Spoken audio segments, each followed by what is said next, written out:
So what's up mga repa? O ngayon gagawa natin ng performance review yun sa pads sa level play. So yung una kong video, ginawan ko siya ng unboxing. So ngayon naman gagawin natin ng performance review kung ano ang quality niya o anong gano'n siya kaganda sa court pag ginamit. Okay?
So what's up mga repa?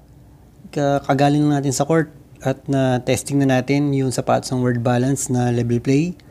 So may papakita akong mga lista ng criteria na para sa akin ano yung mga saan ako nagandahan, tsaka hindi naman siguro napangitan pero yung mga tingin ko na parang hindi maganda dun sa sapatos ng level play. Okay?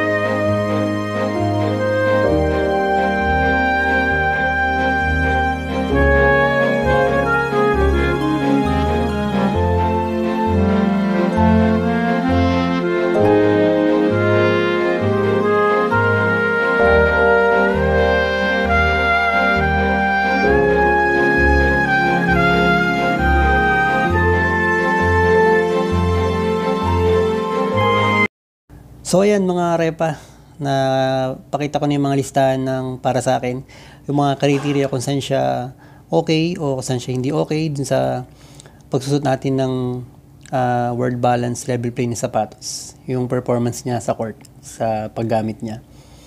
Okay, maraming salamat sa panonood. Sana huwag kayong magsawang sumuporta sa akin at huwag po natin kalimutang i-hit ang bell button at don't forget to subscribe, like, share, and comment. At para po sa mga sunod na video pa natin ay aking gagawin. Ako nga po pala uli, si Ricky Alvarado, at ang aking YouTube channel ay rickyA.tv. Maraming salamat mga repa. God bless!